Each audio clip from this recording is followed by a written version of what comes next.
Entonces vamos a leer el libro de los Hechos, capítulo 2, versículos del 37 al 47.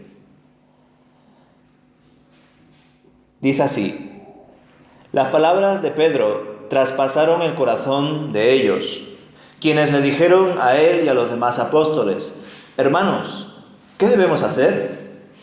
Pedro contestó: cada uno de ustedes debe arrepentirse de sus pecados y volver a Dios, y ser bautizado en el nombre de Jesucristo para el perdón de sus pecados.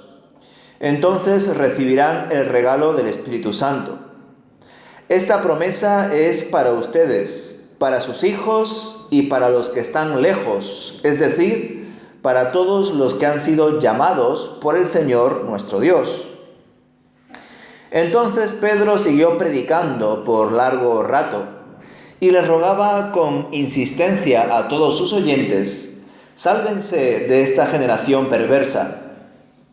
Los que creyeron lo que Pedro dijo fueron bautizados y sumados a la iglesia en ese mismo día, como 3,000 en total.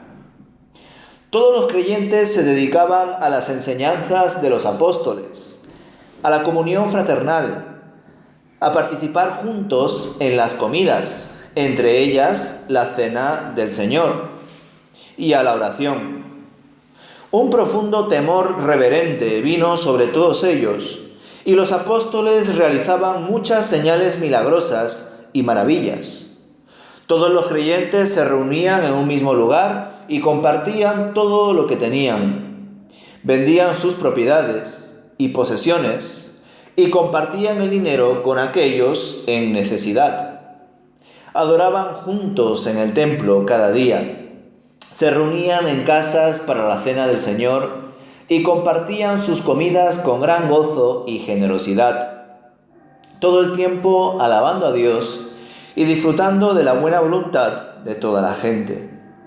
Y cada día el Señor agregaba a su comunidad cristiana los que iban siendo salvos.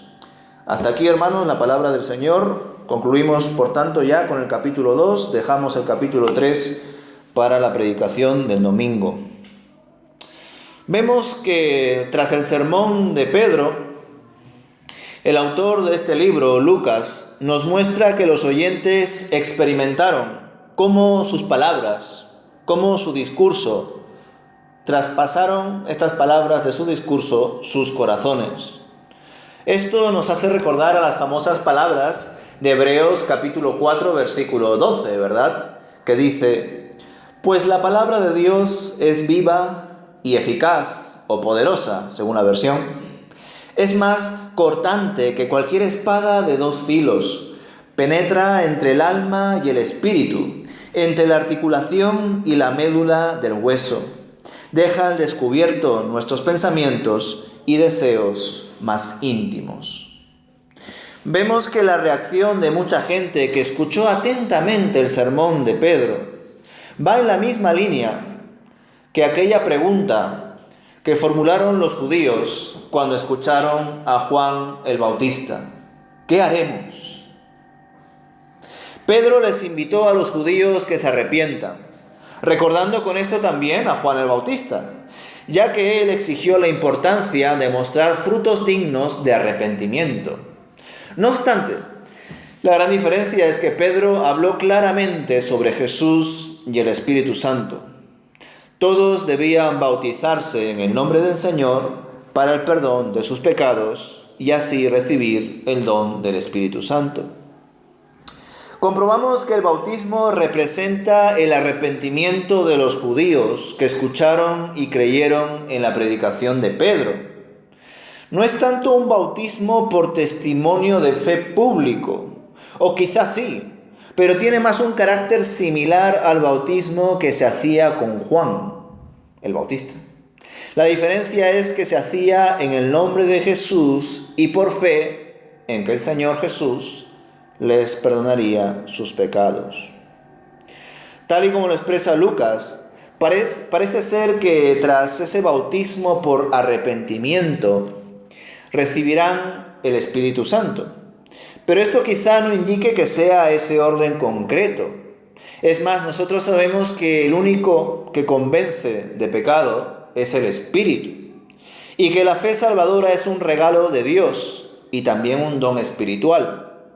Por tanto, entendemos que el Espíritu trabaja en el corazón del ser humano desde el principio, en el cual se convence de pecado, se arrepiente y cree en Dios. Algo característico en todo esto es que no se menciona que todos estos nuevos convertidos, que fueron un total de 3.000 personas, hayan experimentado esa manifestación conocido como el don de lenguas. No se nos comunica nada al respecto, como sí pasó con los apóstoles y el resto de discípulos. Dicho todo esto, Pedro les muestra que la promesa del Padre de que el Espíritu Santo iba a ser derramado sobre ellos, no solamente era para ellos, por supuesto que no, sino también para sus hijos, incluso para todos los que están lejos, y en general para todos aquellos que Dios llame. Así lo expresa Pedro. Y como ya lo he preguntado en otra ocasión, yo me vuelvo a preguntar a mí mismo, ¿sería consciente el apóstol Pedro de que esto que él mismo estaba diciendo incluía a los gentiles? ¿Incluía a los extranjeros? O quizá en su discurso cuando decía, la promesa del Padre es para vosotros, para vuestros hijos y para los que están lejos y para todos aquellos a los que Dios llame. Me pregunto si por un lado Pedro estaba pensando en que Dios iba a redimir y restaurar toda Israel y por tanto iba a tocar el corazón e iba a llenar las vidas de los judíos, o también de otras personas que no sean necesariamente judías. Quizá él no estaba entendiendo todo lo que compartía, porque entendemos que Pedro hablaba en el Espíritu. No se había preparado su sermón antes de darlo, ni mucho menos. Quizá pensaría que solamente era la salvación para los judíos, y es por eso que luego con Cornelio tuvo que aprender esa gran lección. Ya llegaremos ahí, pues es mucho más adelante. Vemos en el versículo 40 que empleó muchas más palabras para instruir a todos aquellos que le preguntaron qué debían hacer. Esto también lo planteé el domingo. Planteé la idea de, ¿es necesario que un sermón sea largo para que sea efectivo? Antiguamente se creía que sí.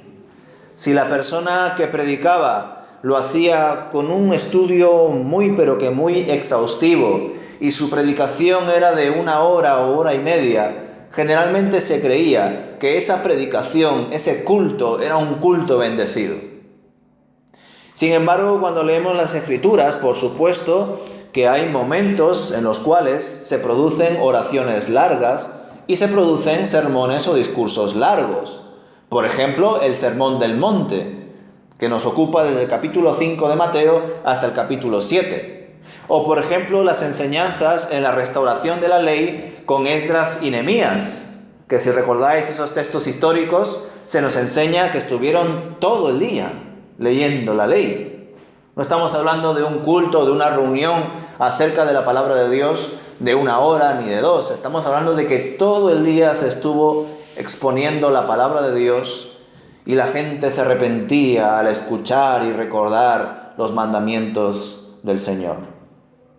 Sin embargo, por todo lo demás, no necesariamente hay predicaciones súper largas, súper preparadas. Es más, por lo que tenemos recogido, la mayoría de los casos son personas que reciben inspiración por parte de Dios y hablan al pueblo. Dicho todo esto, vemos que tras esas discursos que habrá dado, enseñanzas, instrucciones que habrá ofrecido a las multitudes, alrededor de 3.000 personas se convierten. Muchos creyeron, se bautizaron en el nombre del Señor y se convirtieron, por lo que entendemos aquí. Por otro lado, también es cierto que esto rompe muchísimo con la tradición que hoy en día practicamos generalmente, aunque tiene sus razones. Esto también ya lo expliqué en su día. En el libro de los Hechos, cuando leemos la conversión de las personas que escuchan el Evangelio y que lo obedecen y que se bautizan, leemos que ese testimonio es un testimonio, vamos a decir, efectivo, en el momento, sin protocolos, sin tradiciones. Cuando, por ejemplo, Felipe habla con esa persona, ¿verdad?, que no entendía, estaba leyendo Isaías, el etíope, ¿verdad? Recordaréis que ese hombre, pues, quería que se le explique lo que estaba enseñando Isaías. Y cuando Felipe se lo explicó y le explicó el Evangelio, la persona entendió que Jesús era el Señor y Salvador y se quería bautizar. Y le preguntó a Felipe que qué le impedía ser bautizado. Y Felipe no le dijo, pues mira, tienes que dar un año de tu testimonio en nuestra comunidad, o tienes que recibir unas clases de bautismo, o un catecumenado, o tienes que hacerte miembro de esta comunidad. No le dijo eso Felipe. Al igual que Pedro, tras predicar, a estas 3.000 personas no le dijo nada de eso. Sin embargo, hoy en día, cuando una persona recibe al Señor en su vida, cambia su vida totalmente y se quiere bautizar, muchas veces, por precaución, por muchas cosas que han pasado a lo largo de la historia de la Iglesia, y porque en algunos casos bautizarse implica ser miembro de la Iglesia y por tanto tomar decisiones sobre la Iglesia, pues por esas razones, una cosa es que creas en Dios, otra cosa es que te bauticemos, cómo lo hagamos, en qué tiempo lo hagamos, y también otra cosa es hacerte miembro de una iglesia. Esas son las razones por las cuales las iglesias hoy en día pues proceden de una forma muy diferente a como la iglesia en su inicio pues trabajaba y servía. Y debemos entender ambos contextos y, por supuesto, aspirar siempre a imitar a la iglesia modelo, a la iglesia guiada por el Espíritu de Dios. Por otro lado, también es cierto, hermanos, que estos judíos que escucharon el sermón de Pedro eran personas que, aún siendo humildes, aún incluso trabajando pues en empleos poco dignos, que incluso eran tachados por la sociedad, que ni siquiera podrían entrar a las sinagogas porque tratan con animales impuros o animales muertos. Aún así, nosotros sabemos que los judíos tenían una buena educación acerca de la palabra, tenían la tradición oral, podían acceder a las escrituras a través de la memorización de sus padres y vecinos, y en general la gente intentaba mantener la palabra de Dios, aunque por supuesto muchos la torcían y otros no la practicaban, pero había una cultura general acerca de las escrituras. En cambio, hoy en día, que cada vez la sociedad está más secularizada, que cada vez la gente ignora más aquellas enseñanzas de la palabra de Dios, pues va a resultar mucho más difícil explicarles el Evangelio y que ellos conecten ideas con enseñanzas que han recibido del pasado. No obstante, esto también es algo maravilloso de la Iglesia hoy en día.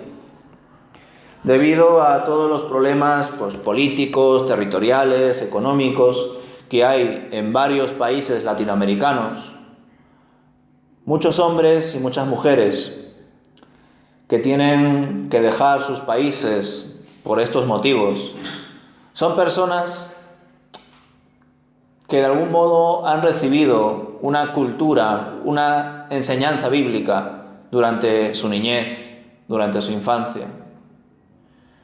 Varios de ellos, por diferentes razones, por malas decisiones, se han apartado de los caminos de Dios, han dejado de congregarse, ya sea por malas amistades, ya sea porque no han afianzado su fe, etcétera, etcétera. También puede ser porque la Iglesia de Latinoamérica, en algunos casos, ha fallado y no ha cuidado a sus hermanos. Muchas razones hay. Pero yo he conocido varios creyentes o simpatizantes o personas que han recibido el testimonio de la palabra de Dios hace mucho tiempo, que viniendo aquí, pasando por situaciones muy difíciles, donde no encuentran trabajo, donde tienen problemas de salud, donde sufren la soledad, donde han tenido que dejar a sus hijos o a su pareja o a sus padres mayores y enfermos. Yo he conocido varios casos de personas que debido a toda esa experiencia, estando aquí, han recordado las enseñanzas que sus padres le dieron en otro tiempo. Han recordado lo que su abuela o su tía o quien sea les enseñaba o les incentivaba para ir a la iglesia y escuchar la escuela bíblica de niños. Y recordando la palabra de Dios, recordando las promesas de Dios, el amor de Dios, en medio de esas pruebas, han vuelto a la iglesia. Y qué bueno, ¿verdad? Porque al final lo más importante en nuestra vida es la eternidad. Es invertir en aquello que la polilla y el hollín no se lo llevan, aquello que no se corrompe. En definitiva, los tesoros que están en el cielo y no los afanes que hay aquí en la tierra. Eso también es algo que debemos de reflexionar como iglesia. Dicho esto, a partir del versículo 42, el autor del libro avanza rápidamente en su narración y nos comparte ciertos datos de bastante relevancia, pues deja en evidencia que la comunidad de creyentes no solamente había crecido en número, había pasado de 120 a 3000, sino que verdaderamente estaban en comunión con Dios y en consecuencia en comunión entre ellos. De algún modo podríamos decir que se demuestra que el arrepentimiento y la conversión fueron totalmente actos genuinos, pues se sujetaron a la doctrina de los apóstoles y pusieron todas las cosas en común. Todo esto tiene relación también con la predicación de Juan el Bautista, pues dice así en Lucas capítulo 3, versículos del 10 al 14. Las multitudes preguntaron a Juan el Bautista, ¿qué debemos hacer? Juan contestó, si tienes 2 camisas, da una a los pobres. Si tienes comida, comparte con los que tienen hambre. Hasta los corruptos cobradores de impuestos vinieron a bautizarse y le preguntaron a Juan, Maestro, ¿qué debemos hacer? Y Juan les contestó, no recauden más impuestos de lo que el gobierno requiere. ¿Qué debemos hacer nosotros?, preguntaron algunos soldados. Juan les contestó, no extorsionen ni hagan falsas acusaciones y estén satisfechos con su salario. Evidentemente, en el caso de Juan, no era el tiempo aún para que se cumpliese la promesa del Padre, para que el Espíritu Santo llene a los que son hijos de Dios. Pero desde luego fue un evento precursor de lo que habría de venir. La nueva comunidad de creyentes estaba tan unida y era tan temerosa de Dios que sobrevenía temor al resto de personas de Jerusalén y se realizaban señales y milagros por medio de los apóstoles. Todos los que creían permanecían unánimes, como un cuerpo, y todas las cosas las ponían en común, para que a nadie le falte absolutamente nada, mostrándose así el amor y la responsabilidad entre unos y otros. Y todo esto hasta tal punto, versículo 45, que vendieron las propiedades y las posesiones para distribuir los recursos económicos entre todos según la necesidad de cada uno. ¿Os imagináis que las iglesias de hoy en día funcionen así? ¿Cómo se gestionarían? ¿Serían las iglesias capaces o serían como el joven rico que amaba más su dinero que seguir a Dios? ¿Podría ser una persona creyente si no se comporta como el modelo que aparece en Lucas capítulo 12? Dice así Lucas capítulo 12, versículo 29 al 34. Lo dice Jesús. No se inquieten por lo que van a comer o lo que van a beber. No se preocupen por esas cosas. Esas cosas dominan el pensamiento de los incrédulos en todo el mundo. Pero su Padre ya conoce sus necesidades. Busquen el reino de Dios por encima de todo lo demás, y Él les dará todo lo que necesitan. Así que no se preocupe, pequeño rebaño, pues al Padre le da mucha felicidad entregarles el reino. Vendan sus posesiones y den a los que pasan necesidad. Eso almacenará tesoros para ustedes en el cielo. Y las bolsas celestiales nunca se ponen viejas ni se agujerean. El tesoro de ustedes estará seguro. Ningún ladrón podrá robarlo y ninguna polilla destruirlo. Donde esté su tesoro, allí estarán también los deseos de su corazón. Vemos, hermanos, que estos creyentes, estas 3.000 personas que se convirtieron, no se volvieron locos. No tomaron la decisión de hacer estas cosas porque sí. Jesús mismo ya había dado esta fuerte enseñanza en Lucas capítulo 12. Es decir, hermanos, aquí no nos encontramos ante una comunidad de creyentes que estaba planteando una revolución social en el siglo I de la historia. No es lo que aparece aquí. Aunque es cierto que algunos han hecho esa lectura. El autor concluye este capítulo reiterando el gran testimonio que produjo esta nueva comunidad de creyentes en Jerusalén, impactando desde el templo hasta por las calles, pues lo compartían todo, permanecían en comunión con Dios y lo alababan. En consecuencia, el Señor añadía el número de personas que iban siendo salvadas a la iglesia. No sé vosotros, hermanos, pero en varias ocasiones he escuchado y especialmente leído que estos versículos donde se enseña que vendieron sus propiedades, sus bienes y que pusieron las cosas en común son una especie de alusión a ciertos principios del comunismo. No sé si lo habéis escuchado o leído alguna vez. Por otro lado, durante estos días escuché a un conferenciante que decía que el comunismo no es compatible con un creyente en la Biblia, pues la ley de Dios habla de la propiedad privada, ya que enseña que no debemos robar ni codiciar el bien ajeno. ¿Recordáis esos mandamientos? Y por tanto da por hecho que hay una propiedad privada, si no, ¿cómo voy a robarla o codiciarla? ¿Verdad? Dicho esto, podríamos reflexionar, ¿capitalismo? Curiosamente, el sociólogo y economista alemán llamado Max Weber, que no sé si alguno lo conoce, escribió un libro llamado La ética protestante y el espíritu del capitalismo. No sé si lo habéis leído, muy interesante. Él defendía que debido a que los calvinistas y también luteranos y otro tipo de reformados, se comenzó a desarrollar el capitalismo en Europa del Norte, ya que entendían que el aumento de los bienes y la acumulación de estos era una señal de que eran salvos. Esto es interesante porque en cierta medida esta actitud capitalista se mantiene en muchas iglesias hoy en día que creen en lo que se denomina evangelio de la prosperidad. Increíble, ¿verdad?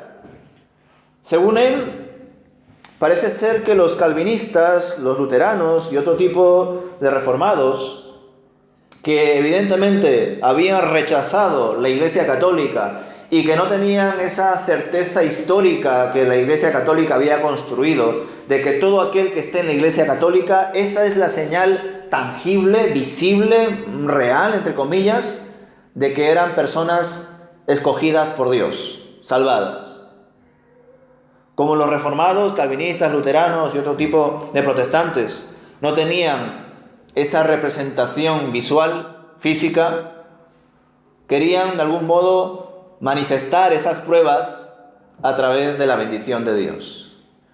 Yo soy un escogido de Dios por cuanto Dios me bendice con trabajo, con bienes, con riquezas.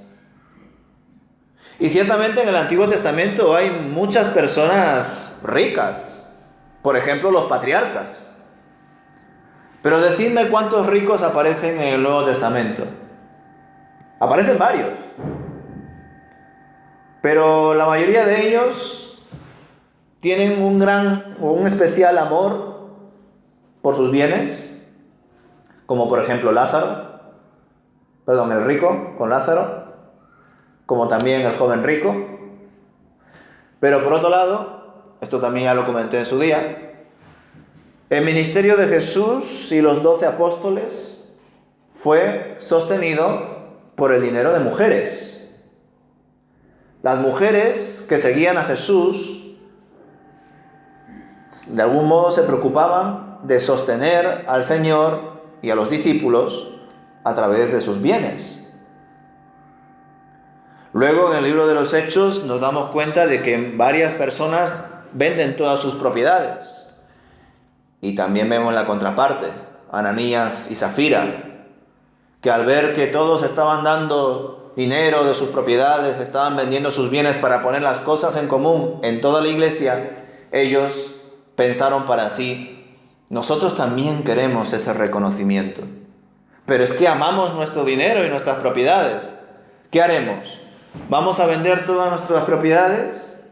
Pero nos vamos a quedar con una parte en secreto.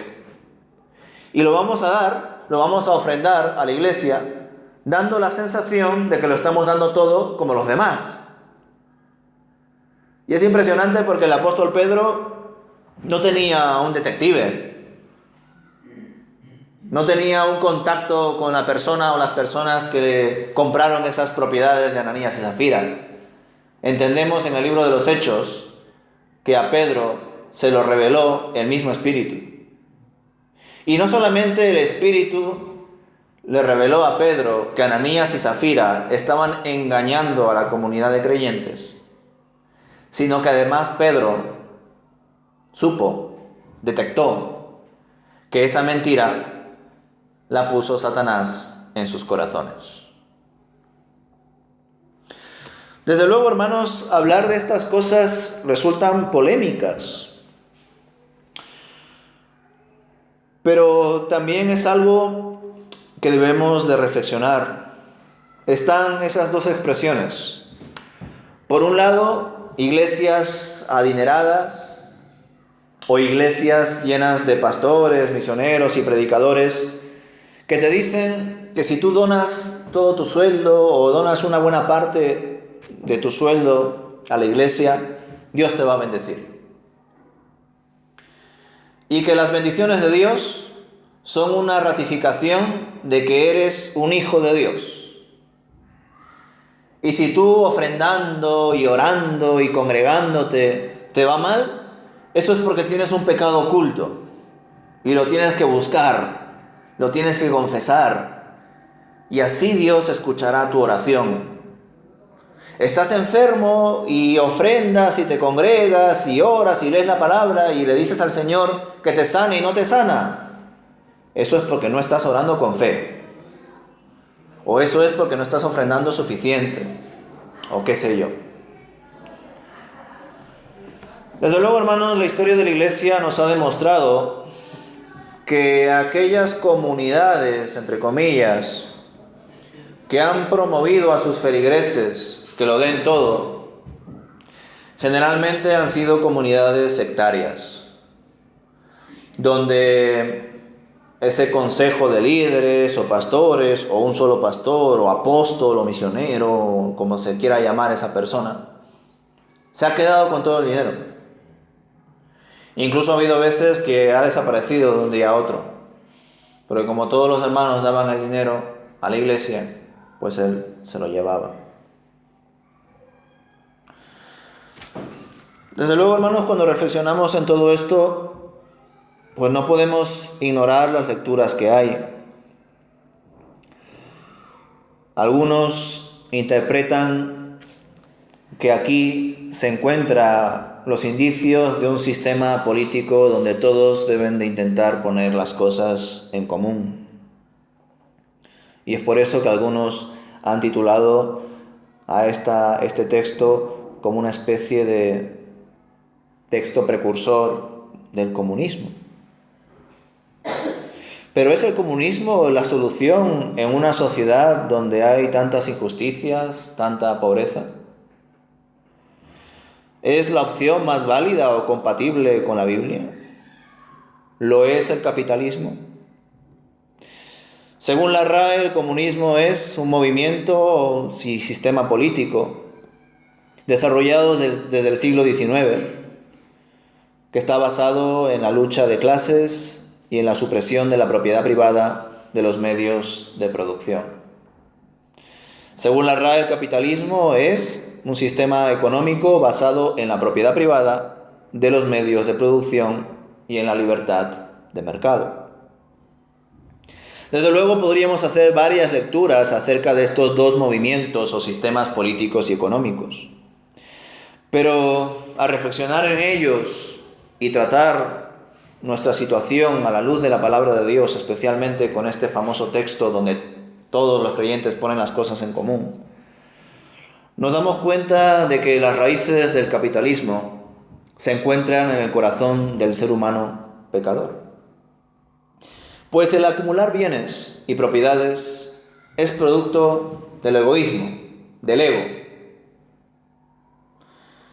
Y nosotros sabemos, hermanos, que todo creyente, toda persona que desee aspirar a seguir a Jesús, debe negarse a sí mismo. Y si tú te niegas a ti mismo y por tanto entiendes que tu vida ya no es tuya, sino que es la vida que Dios te ha dado, por tanto le pertenece a Dios, si ni siquiera tú mismo te perteneces a ti, por decirlo así, ¿cómo podemos decir que nuestra casa o nuestro coche o nuestra ropa o lo que sea que cada uno tenga es nuestro? ¿Cómo puede ser compatible la propiedad privada con un creyente si no existe el yo? En el momento en el cual existe el ego, el velar por mí o por los aparentemente míos y no buscar el reino de Dios y su justicia y todo lo demás vendrá por añadidura, en el momento en el cual cometo ese error, estoy dejando de negarme a mí mismo. Pero por otro lado, el comunismo ha sido un movimiento humano, originado como reacción hacia la propiedad privada y las distintas clases sociales que han estado en desigualdad y en lucha. Está claro, hermanos, que la solución no la va a encontrar ningún sistema elaborado por el ser humano, aunque el ser humano muchas veces lo intenta. Y por supuesto existen muchas personas creyentes que están a favor del sistema capitalista. Y hay muchos creyentes que están a favor del sistema comunista. Y la mayoría de ellos, entiendo yo, que lo hacen porque creen que un sistema u otro es el mejor a la hora de convivir en sociedad. Pero si os dais cuenta, son reacciones, son movimientos, son sistemas creados por el ser humano para encontrar una solución que solamente Dios puede aplicar en la sociedad. Solamente la unidad en el Espíritu muestra esa comunión entre todos. Y esto es algo maravilloso, hermanos, porque cuando leemos los orígenes de la Iglesia, según Hechos, nos damos cuenta en su desarrollo, y también si atendemos las cartas del apóstol Pablo, mucho más, que el poner las cosas en común, el negarse a uno mismo, el darlo todo por el bien de los demás, el amar al prójimo como a mí mismo, y todas estas enseñanzas tienen un sentido de equilibrio, porque cada creyente merece una dignidad, pero también una responsabilidad. Cuando pensamos en la idea de que la Iglesia debe mantenerse unida como un solo cuerpo, poner todas las cosas en común y todo eso en la unidad del Espíritu, estamos entendiendo que esa Iglesia está conformada por miembros que son hijos de Dios. Y un hijo de Dios, una persona que ha sido redimida por Dios, va a estar eternamente agradecida y va a tener un gran deseo de imitarle, de llegar a Él. Por tanto, no se podría producir esas injusticias que a veces pasan en la sociedad. No podría existir un grupo, vamos a decir, de creyentes que se aprovechen de esa situación. Mira, en esta iglesia ponen todo en común. Manejan un gran presupuesto porque todos los hermanos de esta iglesia ofrendan muchísimo cada mes a esta iglesia. Vamos allí para recibir ayudas, para recibir alimentos, para recibir acogidas y a saber qué programas de obra social, de acción social tenga esa iglesia hipotética. Esos supuestos creyentes que van allí a beneficiarse de esas ayudas sin invertir también en esa iglesia con su tiempo y esfuerzo, no son creyentes, hermanos. Cuando leemos las Escrituras nos damos cuenta de que una persona, especialmente cuando se acaba de convertir, necesita mucha ayuda, no solamente espiritual, acompañamiento, quizá ayudarle a ordenar su vida personal, con su pareja, en el trabajo, su educación. Hay muchas cosas que la iglesia puede ayudar a un nuevo convertido. Pero ese nuevo convertido no se puede quedar en ese estado recibiendo ayudas constantemente. Esa persona, si verdaderamente se ha convertido, va a crecer. Y es por eso que encontramos un montón de textos donde el apóstol Pablo y otros autores exhortan a los creyentes para que no sean ociosos, para que no sean cobardes. Les dice a aquellos que no quieran trabajar, que tampoco coman. Aquellos que viven en ignorancia, que busquen la sabiduría de Dios. Por tanto, hermanos, estamos hablando de una iglesia unida, donde no hay egos, no hay una lucha por tener yo más la razón, o mira, yo tengo un mejor trabajo que tú. Eso no puede caber en una iglesia. O mi ropa es de marca, o mira, yo tengo un coche y tú vienes en bus. Eso no puede haber en una iglesia. Por supuesto que no. Debe haber comunión. Pero por otro lado, en una iglesia debe haber perfección. Y esta perfección no es una perfección elitista. Es una perfección del Espíritu. Es una orden de Dios, el cual no solamente en un texto nos dice, sed santos como el Señor es santo, sino que en otro texto nos dice, sed perfectos como Dios es perfecto. Y si Dios nos dice que debemos ser perfectos, es porque debemos andar a esa perfección. Y tú te puedes acercar a Dios estando soltero o solo. Tú te puedes acercar a Dios estando enfermo. Tú te puedes acercar a Dios siendo una persona con pocos recursos económicos o con pocos estudios académicos. Tú te puedes acercar a Dios con todo tipo de pobrezas. Pero luego, como respuesta a esas riquezas celestiales, debes de crecer en todos los ámbitos, hermanos. Y claro, cuando vemos las noticias y vemos que la derecha pelea con la izquierda pelea con la derecha, viene un partido y sale un montón de gente quejándose, viene el contrario y sigue habiendo otra gente quejándose. Nos damos cuenta de que todo ese caos es porque el ser humano quiere solucionar con fuerzas humanas un problema que solamente Dios lo puede solucionar en su espíritu.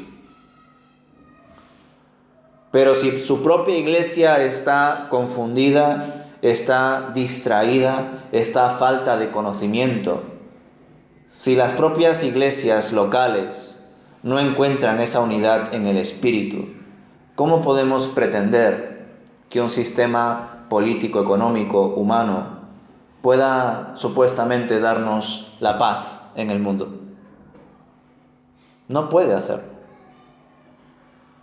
Solo Dios nos puede dar la paz que sobrepasa todo entendimiento. Solo Dios nos puede ayudar a estar juntos como iglesia, a ayudarnos. Y pues yo estoy igual que vosotros, hermanos.